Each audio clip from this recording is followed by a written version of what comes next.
I'm Sherry from Epicenter, and we're here today to talk about trust. I've invited Lorraine to come and chat to us about trust. What do we do when trust is broken, and how do we get trust back? Lorraine, tell me about trust. What is trust?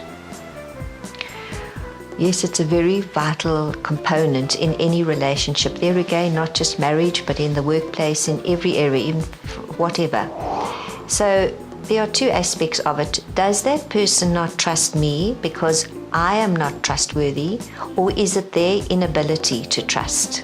So I think we need to have awareness about that. Mm-hmm. It comes back to what we spoke about making decisions. It's that awareness of what is going on. Now, how do I get trust back when it's broken? If I have broken the trust, if I've behaved in a way that has damaged the trust in my relationship at work or at home, then it is entirely my responsibility.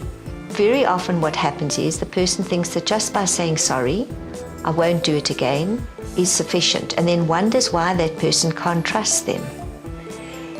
So you have to be prepared to earn that trust. Trust cannot just be given, it has to be earned. And you cannot set a time limit on that. So if you're the person who's broken the trust, you have to be prepared to do whatever it takes to ensure that that person can learn to trust you. And to earn it by doing your behavior. Behaving in a trustworthy Exactly. manner over a period of time. Exactly. And if you've got nothing to hide, well, you hide nothing. And what happens if you have done nothing that should have caused them to distrust you? If they just don't trust you, what do you do then? Yes.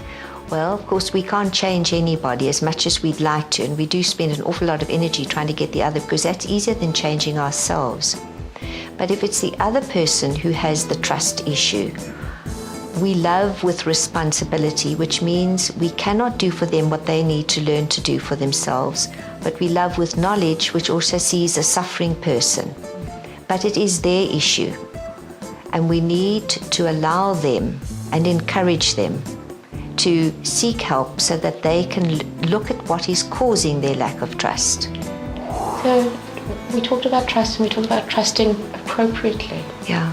And if someone can't trust you and you've done nothing wrong, it's really about them taking responsibility for that. Yes. And for you to having compassion and assisting them to address that issue. Mm-hmm. Whereas if you've done something to cause a person to distrust you, and they're distrusting you appropriately because you've done something wrong, it's up to you to earn that. Exactly. And earning it's not just saying I'm sorry, it's actually behaving in a trustworthy manner.